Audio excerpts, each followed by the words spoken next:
You're listening to the DeCesare Group Podcast. Welcome back. I'm your host, Jim DeCesare, and thanks for joining us.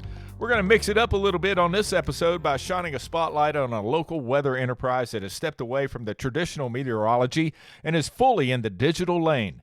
Landon Hampton is the founder, owner, and lead meteorologist of WXorNotBG Bowling Green. The community-supported, hyper-local digital weather service provides real-time weather monitoring and emergency preparedness information for 7 counties in South Central Kentucky, collectively known as the Wobbles: Warren, Allen, Barron, Butler, Logan, Edmonson, and Simpson counties. A native of Butler County, Hampton earned his BS in meteorology along with an AS in meteorological technologies from Western Kentucky University in 2010. He began his career as a flight control meteorologist with UPS in Louisville before moving back to his parents' basement and launching a weather blog. He really did that. It quickly grew and eventually led to an offer to serve as chief meteorologist at WNKY-TV in Bowling Green. With WXorNotBG continuing to grow at a rapid rate during this time, he decided to leave, focusing on delivering accessible and relatable weather information to a more targeted area. Under Hampton's leadership, WXorNotBG has become the trusted source for weather updates in the region, especially during critical events like the December 2021 tornado outbreak. The platform also serves as a training ground for Western Kentucky University meteorology students, offering them hands-on experience in forecasting and community engagement. Here's my conversation with Landon Hampton. Landon, thanks for being on the DeCesare Group Podcast. Absolutely, sir. I really do appreciate the invitation to join you. Well, I think you have something that a lot of people will be interested to hear about, and we'll just get started. What got you into meteorology in the first place? You know, Jim, I was really blessed from a very, very early age. It's one of those innate desires I always had. From 3 to 4 years old, I was always infatuated with the weather. My grandmother on my father's side, I would call her the thunder whisperer. Anytime there was storms going on, she was always walking out in her yard and the property. And from a young age, I took a fascination to it, walking around the yard and the property there with her. And it's really been the mystery of it has really, really been a draw for me. And that continues to be what kind of drives me, to continue to pursue it here today.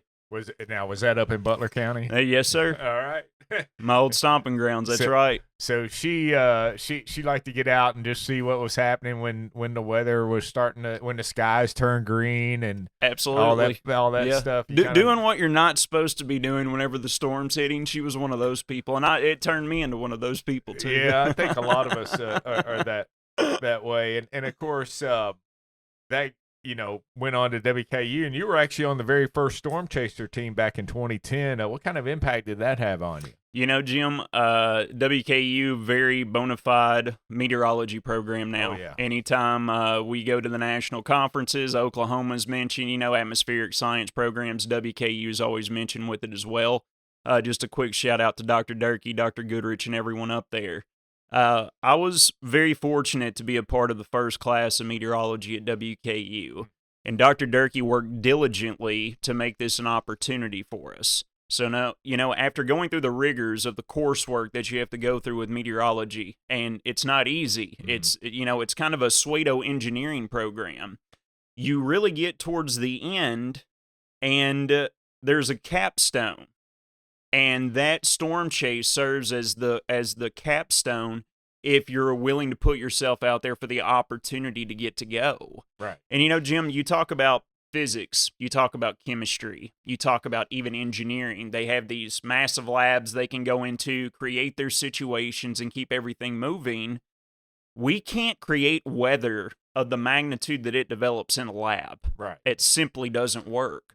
So to really bring everything full circle and give us that solid cement of a foundation coming out of a program like Western, getting out there into the field, being put into a pressure cooker environment.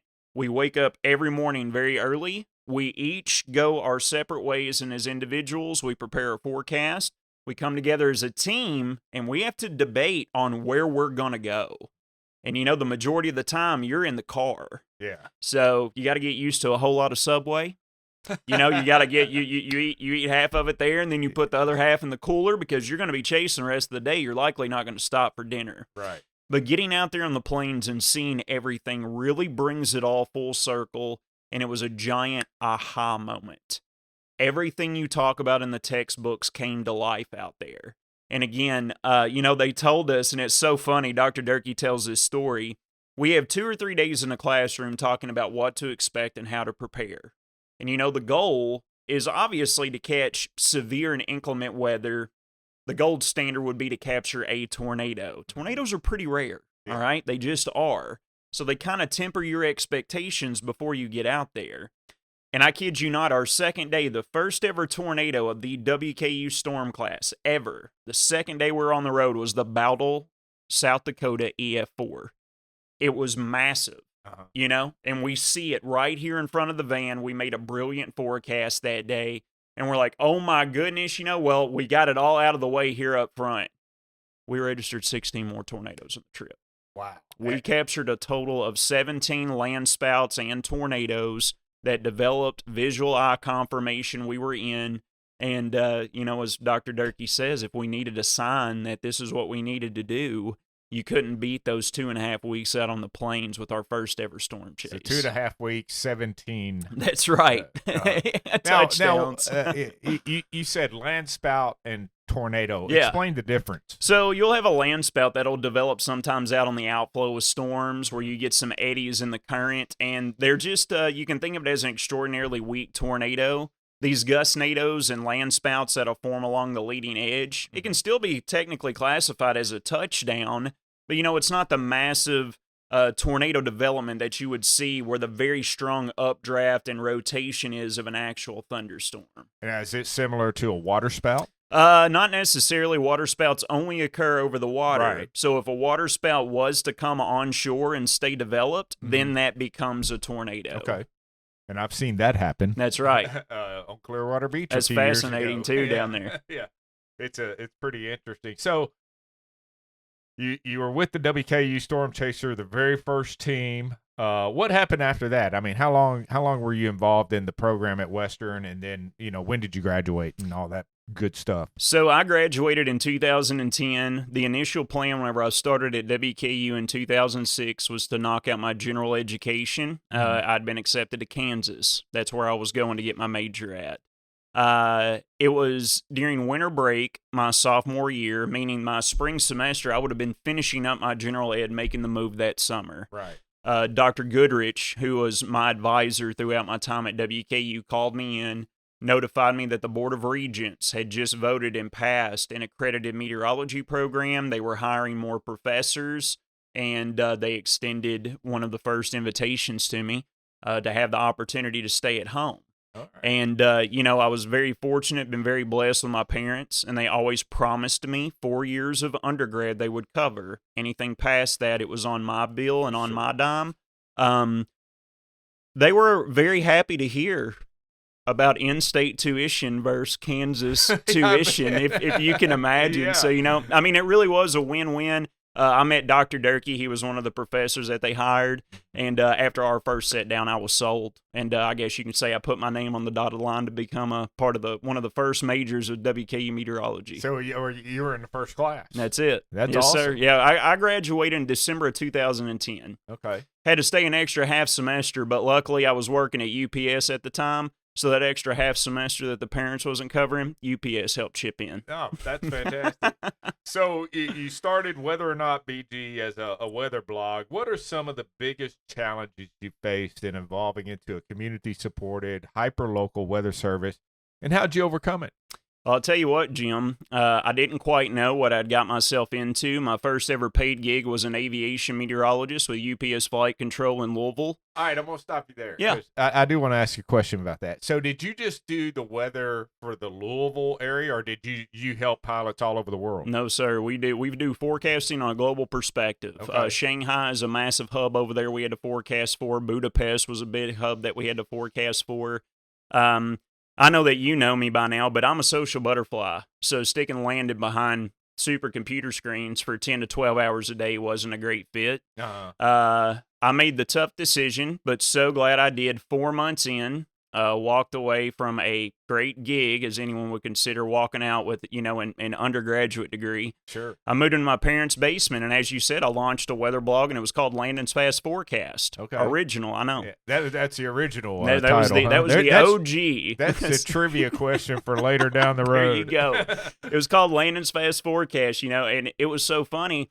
The first month, I had 47 hits. And again, I was getting smart there, just getting out of college with technology, and about 44 of those hits come from my mother's computer's IP address. So, I had the family support. Three hits. That's right.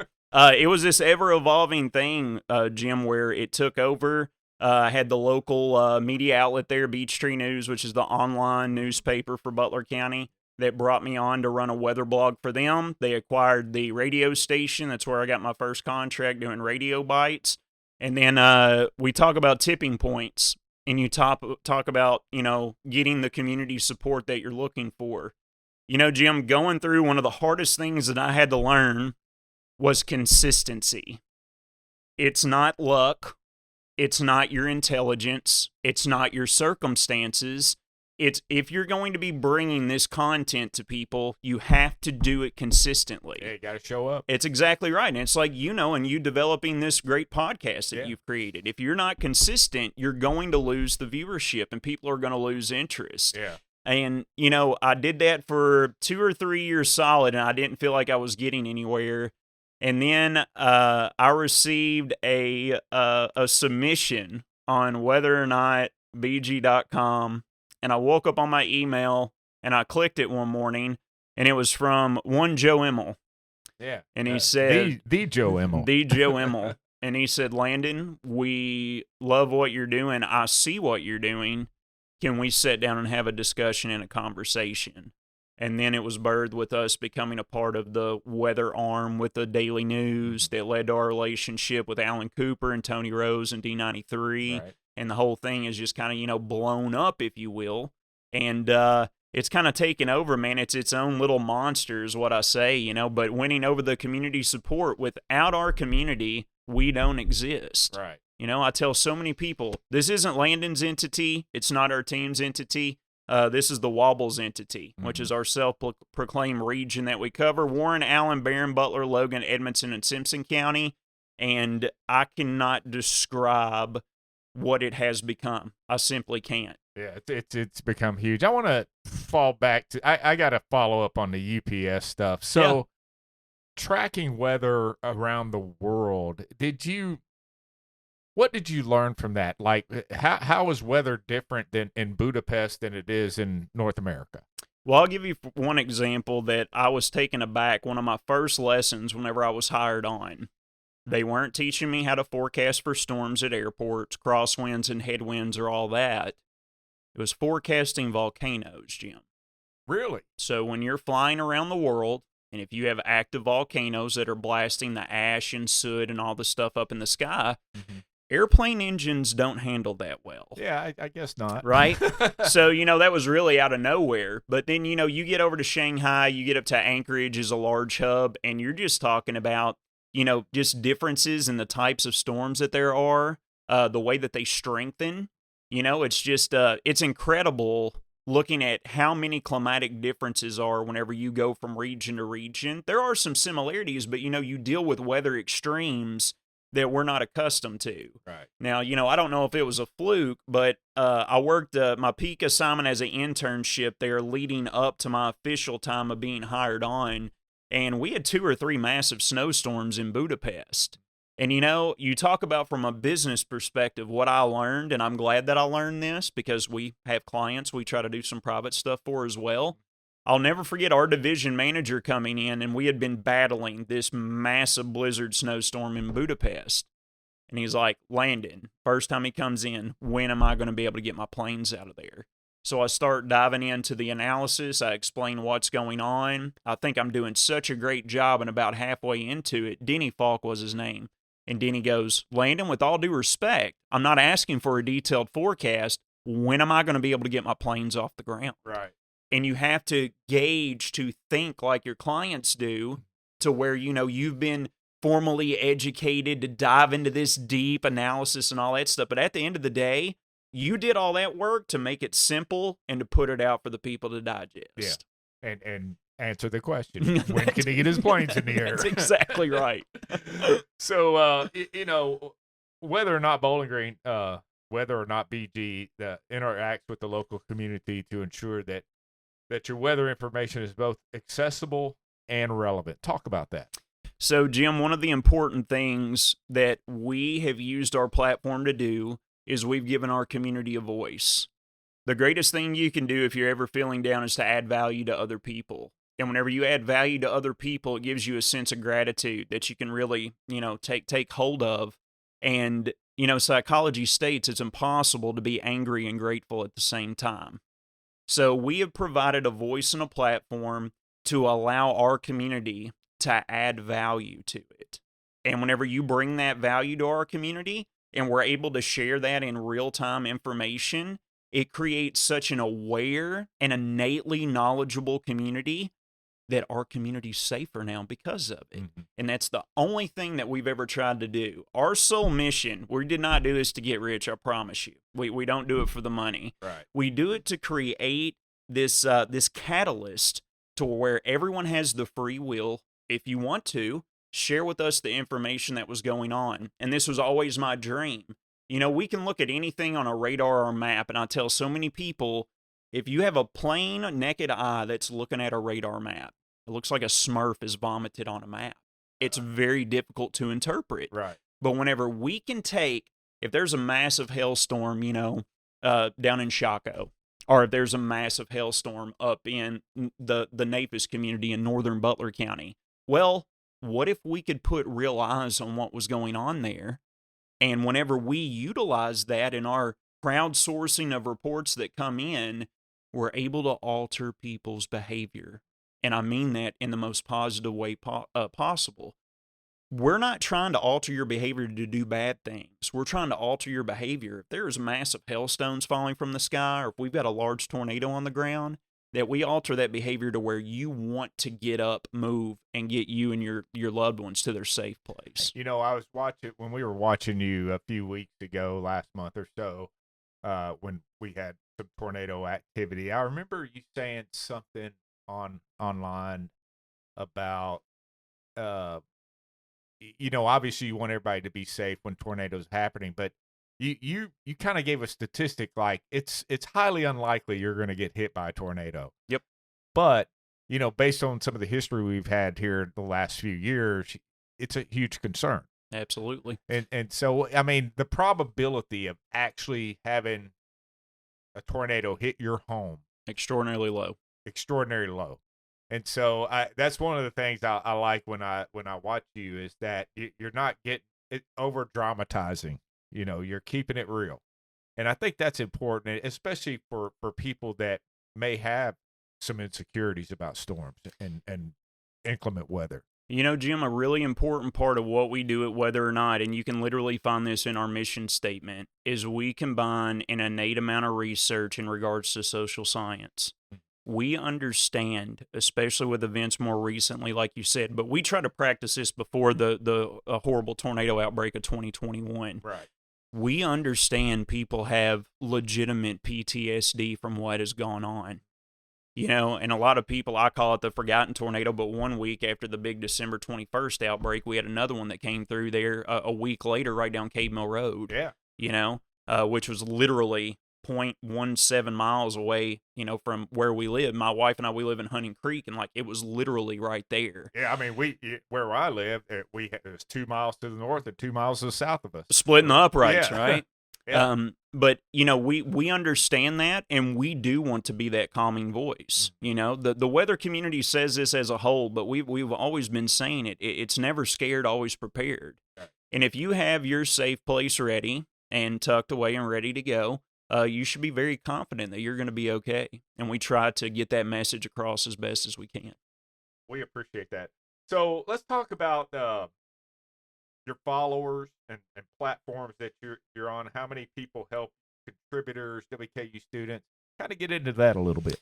Absolutely. So our team is absolutely phenomenal. We have 3 contributors who are WKU students, Nick, Reagan, and Sam. They're absolutely phenomenal. They primarily maintain our blog. Some people prefer the written form forecast. We provide that throughout the week. And we always try to provide, as what I'd mentioned before, education along with entertainment. I can promise you whenever you come to Whether or Not, it's going to be kind of unfiltered. There's going to be more entertainment, some funny little pictures, memes, or whatever to help keep people enlightened and entertained, again, to lower that stress level, if you will. We have another phenomenal meteorologist on board, also a product of WKU Meteorology, Mr. Evan Hatter. He's located in Frankfurt, which really plays in our way because if, God forbid I lose power, Evan picks up automatically and is able to continue to stream in that manner. Same thing with him. If there's something going on up there and he goes down, I can immediately pick up on the same streaming platform and it just flows together without us having to shut everything down. So that is our generalized makeup of our team. It's me and Evan, and then we have 3 meteorology majors. Whenever they move along, we put the filler out there. We get numerous students who flock in who want to be a part of what we're doing. And we kind of, try to give them the experience of an interview, if you will, to see if they're going to be a great fit for us. And then we bring on underclassmen to fill that void. And then we continue to train them from the moment that they join us. On our platforms, without question, the 3 biggest ones with our followings is Facebook, YouTube, and X. We also have an Instagram feed as well. Tossed around the idea of a TikTok, with the newer generation. There's so many to keep up with nowadays. Forever grateful for the tens of thousands of followers we have across our platforms.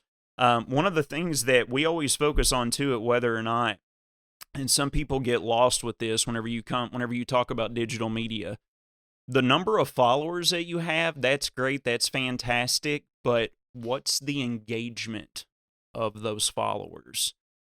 That is the secret and the key that I think gets pushed to the wayside way too often. And it's absolutely insane, Jim, and I can show you the statistics, and Mr. The Joe Emmel would tell you this too, because we've had numerous conversations about it. Leading through the month of April by itself, now given the first 10 days of April were righteously busy, just insane. Numerous tornado warnings, historic flooding, everything across the board. So just on our X feed, we've got nearly 10 million impressions so far this month. That's alone, amazing. Just on X. And, again, that's where I get to, it's not so much the market size of your following as it is the engagement. And with those kind of numbers, whenever the weather's busy, is what Joe says. He's like, y'all have 50,000 less followers than what his account does. But as far as engagement for that month, we're right there neck and neck with him, It's just wild, but it's a testament to them coming on board, Joe putting our content out underneath his feed. That really just makes it a really happy and healthy relationship. So, talking about, your impressions and the weather in April. So we really, and you know better than I would, but it seemed like we had 2 historic floods within 6 weeks. Yep. Is that becoming the norm now, or is that just a weird weather anomaly? We're seeing a shift. Yeah. I never ever get into making weather or climate about politics. That's really been used as a bargaining chip in political circles now. I just call a spade a spade. I'm a bleeding heart, middle of the aisle guy. I really am. And things are changing, Jim. Yeah. I mean, you can just look around you, and anyone who denies that, you're living under a rock. And that's not anything new either. No, it's not. Going on since the dawn of time. It has been. There are cyclical weather cycles. Yep. And you can see it here, more recently here over the past 5 years or so. Of course, everyone marks the tornado outbreak and everything that went on. But I just want to bring up even something just simpler. The wind. The past 2 to 3 years, my goodness, it's like every other day we're underneath a wind advisory. Yeah. You get 30 to 40, 50-mile-an-hour winds coming in outside of thunderstorms. We had real-time registered gusts, whether last March or 2 Marches ago, where we had the 73-mile-an-hour gust underneath sunshine that occurred here that took down all the power poles. We were in frequent contact with Warren RECC and BGMU throughout that event. It's just these wild weather events that continue to happen. Mm-hmm. And I think it's a result of some of the shifts that we've seen, continentally as well as globally, with some of the alterations that are taking place. And personally, I just can say I expect more with all the moisture that we've had here throughout the winter. Was very wet, rolling into spring. And, moving forward, who's to say that that's not going to help fuel some more? And if you look at world history, and I know enough to be dangerous, but at one point in time, this whole area was underwater. Yep. I mean, they just discovered a new species of shark at Mammoth Cave. And I was telling a friend of mine that, and they're going, at Mammoth Cave? I'm like, I was in Nevada last month. Uh-huh. And went on a hiking tour, and one of the guys that was with us from Nevada, I was telling him about this. He's like, how's that happen? I said, well, it used to be underwater. Plain and simple. Yeah. It's how the caves developed then. Yeah, then there must have been a drought, and we drained it out. Yeah, right. So, but weather is cyclical, and I mean, not just in short periods of time, but throughout the history of the world, there have been some dramatic weather events. Without question. Yeah, and anyhow. Visit the Ice Age, huh? Yeah, i.e. Yeah. Talk about some examples. I mean, we've talked about some of the recent events where community engagement really made a difference. Jim, you could go back as recently. I guess, one of the best stories that we have, and I know it's the event, but the night of December 10th going into the morning of December 11th, whenever we had the massive tornadoes that came through here. We, as we previously mentioned, we cover the Wobbles community. And that night leading into that morning, about 10 to 15 minutes before the tornado was on the ground in Warren County, we received a tweet on our feed from a gentleman in Logan County. His house had just been hit. His house, the roof was ripped off of it. A couple of walls had fallen in. He had the servant's heart to whip his truck around, high beam it. He took a picture of his house that was down, and he sent us the tweet that said, "This thing is real. Everyone listen to Weather or Not and get to your safe place." We hit retweet immediately. And still to this day, I use that as a prime example of what it means whenever the community is adding value back to others. Yeah. Because he took the extra time to do that. And I say, that tweet saved many more lives than what any of us did that night. Because you're able to put it in a real life situation. You just saw someone who really got impacted turning around and trying to relay that message. And again, it was sent in 10 to 15, 20 minutes before it was on the ground in Warren County, you know. And at the same time, he's going through personal trauma himself. Yep. Losing part of his house. And yep. But felt it was important that he warned those to the west of him or east of him. Yep. And here a few weeks ago, we had the massive hailstorm that came through Smiths Grove, up near the pig community, up into the east side of Edmonson County. And we're sitting here, and again, we're looking at the Smurf vomit on the map, and it's like, this looks like a massive hail producer. You can just tell by the way the supercell is shaped, the way that it's moving. The National Weather Service has got a storm on this thing to where we've got perhaps ping pong ball size hail. It wasn't 2 minutes. We get one of our ambassadors. That's what we call them. We don't have viewers and readers, Jim. We have ambassadors because they're all a part of this. Yeah. Sends us a picture. He's got 4 or 5 hailstones with a wiffle ball. And then we relay that. Evan's making sure NWS is getting the messaging. Well, they extend the severe thunderstorm warning, and guess what? Now it's baseball size hail, not ping pong ball size hail, because we have real proof of what's occurring. But those are just 2 simple examples of, we get so many floods or reports in that we're able to cover the weather unlike anyone else. I know we've talked quite a bit about the tornadoes of 2021 and how that ambassador from Logan County sort of said, hey, it's real, it's happening. But you go further west to Graves County, they got hit pretty hard, and I have some family over there, and a cousin's lost a house, and they were getting calls from Indiana where people had found their mail and pictures. And I mean, from hundreds of miles away. That just shows how intense these storms can be, and how, they're very destructive, but they can pick stuff up and send it states away. That's it, Jim. It's unbelievable. Tornadoes are giant vacuum cleaners. People think that a tornado will hit your house, pressure change, you explode your house. No. It's a giant rotating updraft. It is a violently rotating updraft, and it's trying to pull all of that warm, moist air up into the storm. Storms obsess over warm, moist air. They despise cold, dry air. Okay. So in that process, whenever an updraft becomes so strong and it reaches the ground, that's where we talk about where you need to get to your safe spot.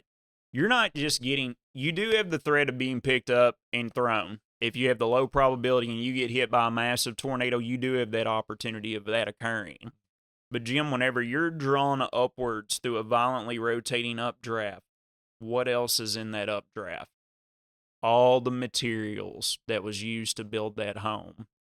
Any sort of trees or structures or power poles or anything that you have is all swirling around up there with you with erratic eddies and wind whirls or swirls, if you will, and you can get impacted by those. Yeah.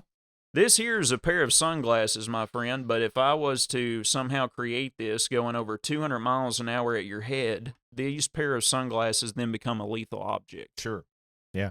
And that's just a simple example of you could take that paper clip and do a lot of damage at 200 miles an hour. Yeah, I can only imagine. Of course, and then we had the historic rains from April. So, do you work with like FEMA? Because they're going to redo the flood maps.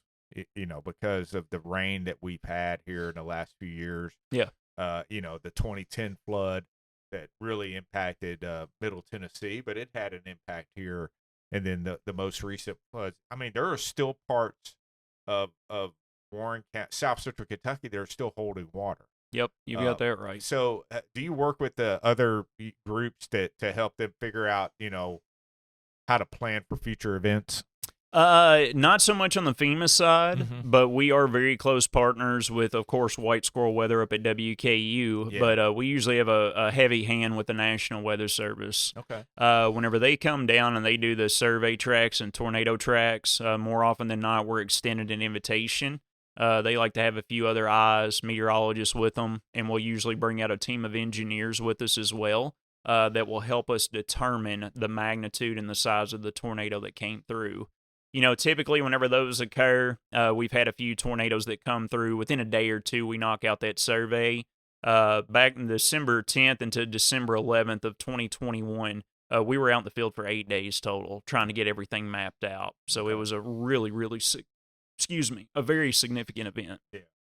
So talk about advancements in technology and weather modeling. How do you integrate these new tools and platforms into your forecasting methods? And what do you see as the future of weather forecasting in the digital age?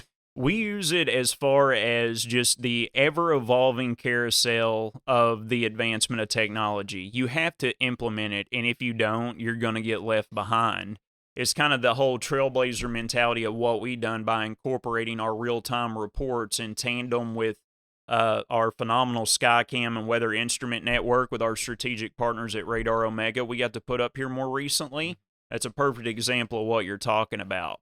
Whenever Don from Radar Omega had originally reached out to us, we had always had this mission, and I'd always had this dream. I was like, what if we could get eyes in the sky from phenomenal locations to where we could rotate cameras around, have real-time views, again, to be the real-time, alter your behavior aspect.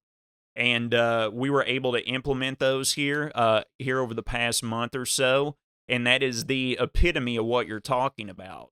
We've taken this new advancement in technology, we've incorporated it to make it fit to our platform and for our ambassadors, and we're able, again, to just utilize it in a manner that's to present weather in a way it's not ever been presented around here before. Yeah. And that's what we're going to continue to do, and that's what I see in the digital age. It's not so much... You and I can sit here and talk to each other, and face-to-face communication I still prefer over anything. Yeah.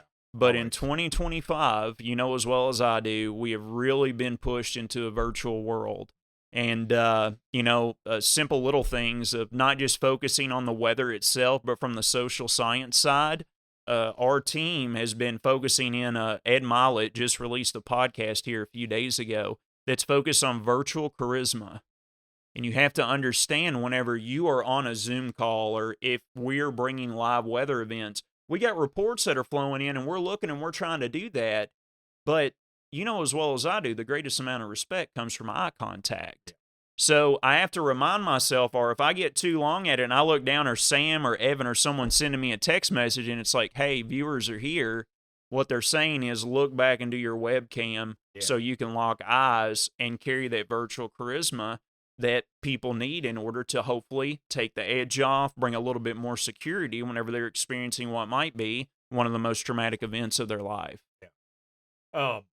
So how do you manage, because you actually have another career in real estate.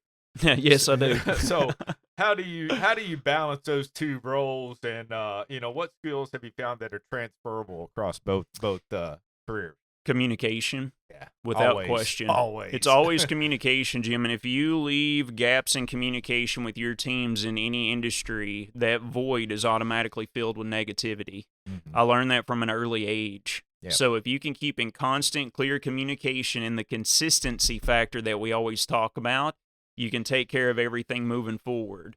I care deeply about our Whether or Not team. And they know here more recently, and people noticed this, which they should have noticed it. We had Evan on a lot, okay? Yeah. Evan was covering every morning there for a month straight throughout the month of March.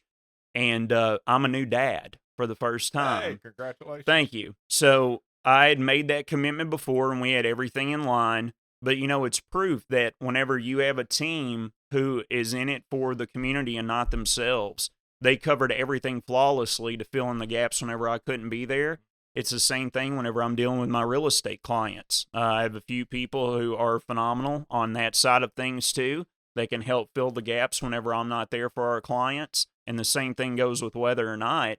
And it's really just, it's the magnitude of building that positive influence with your people. And, they'll run through a wall for you. And they know that I would run through walls for them too. And you mentioned Evans in Frankfurt, right? That's correct. So is there a Whether or Not Frankfurt version? No, there's not. Okay. There's been tossed around a few ideas. I'm not going to try to hold any secrets. This bad boy into other communities. It may be eventually if the right offer comes along. Yeah. But we've had a few people poking and prodding around asking about our model. Mm-hmm. So that could definitely be something moving along in the future. But I can tell you right now, from being a new dad, the real estate side, and Whether or Not right here and the beast that it's become, I'm happy where I'm at. Yeah. So I might talk and be able to guide and direct a little bit, but by no means will I be hands-on in any other market. Are there any other communities around the country that do what you all do, or a similar type of service? Yeah, there's actually down at Severe Weather Awareness Day in Nashville back in 2014, a forecaster from the National Weather Service office in Nashville, he came and got me and he goes, come here with me, follow me. And I'm following him. I don't know what's going on. He takes me to another room where he already had another gentleman he had drugged back there by the name of David Drobny. And he goes, you don't know Landon, you don't know David, but you two are just now launching the same things from a digital side. You all need to talk and converse.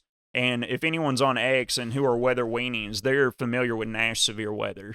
David Drobny, Will Minkoff, and their whole team down there is absolutely phenomenal. They've been tremendous allies of ours. Hopefully we've been the same to them. But with a market size that is about 20 to 30-fold the size of ours, they've exploded. They've got hundreds of thousands of followers on there. They really present that.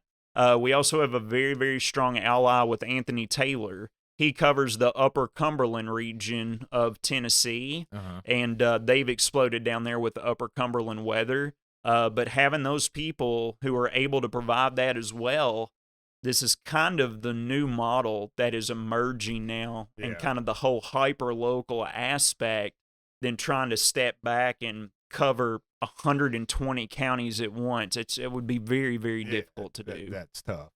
All right, let's have a little fun here. The movie Twister. Yeah. I love that movie. Same and here. I love the new one too. Yeah. I thought it checked all the boxes for me. What's your take on those types of movies? Man, they're a lot of fun. I can say that the original Twister movie, it's not really what it's like. Yeah. It's what I told you before. Like, quite literally, for anyone listening, if you go out storm chasing on the plains, you're going to wake up early in the morning, you're going to forecast, you're going to spend 5 to 8 hours in a car, and then you're going to wait. Yeah. And it's the hurry up and wait game. So yeah, as Hollywood tends to do, it's kind of over dramatized and really blown up and out of perspective. A lot of the things they do just from a science and forecasting perspective simply isn't real. Mm-hmm. But I will say the new Twisters movie, that was much more closer to the science. Really? Yeah, they actually went out, the entire cast went out and spent a few weeks with the Storm Prediction Center in Oklahoma and really got educated on the formal terminology and exactly what they were looking at. And they present a lot of very accurate information throughout that movie. So they really upped their game on the sequel. And they also, similar to what you do, why he's a live YouTuber. That's it. He's Not my first tornado. Yeah. He's the tornado wrangler. Is that it? Yeah. Yeah. I mean, it's a good movie. And of course, Justin and I, who engineers the podcast, we watch Twister. It's hard to believe it's been out almost 30 years. I know. The original. And we always go greenage. That's it. It's going green. Yeah, going green.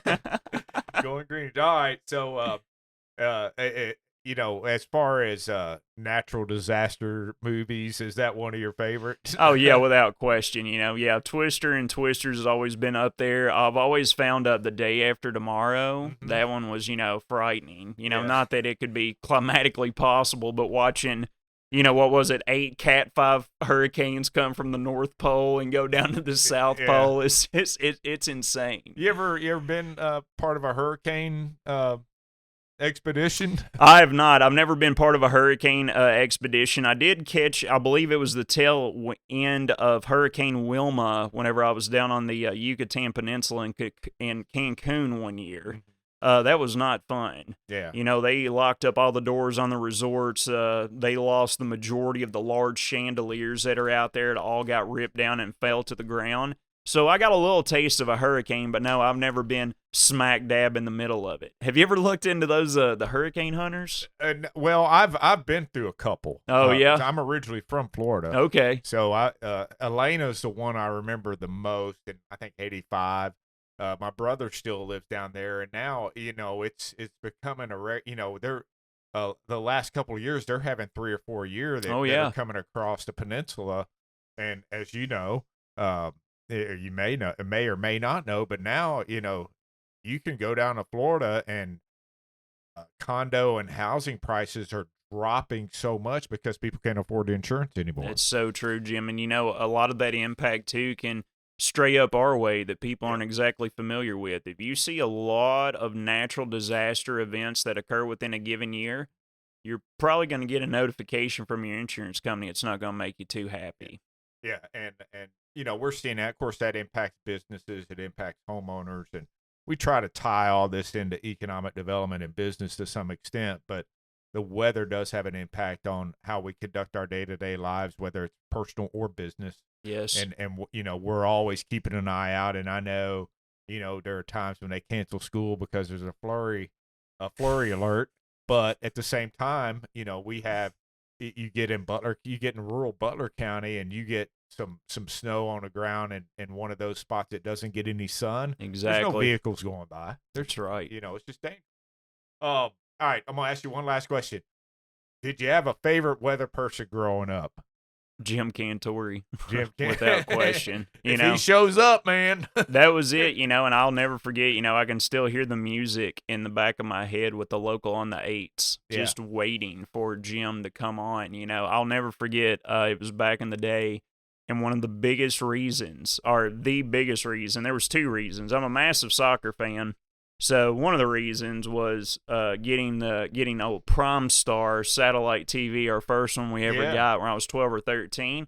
I was super excited about the Fox Soccer Channel, but I was the most excited about getting TWC, the Weather Channel, on there, so I could watch my guy Jim. Well, I'll tell you my Weather Channel story. When I was doing morning radio in the late 80s, early 90s over in Hopkinsville, the Weather Channel was the best place to get the weather. And I remember every morning before I left the house at 4:35 in the morning, I'd wait for Local on the 8 to come on so I could jot the weather down so I would have the most accurate forecast possible. That's it. And, I remember one time, believe it or not, now I don't know if it's true today, but about 10 or 15 years ago, the Weather Channel was the most watched channel on cable TV. Yeah. And it's because weather impacts everybody. That's right. So, any final comments?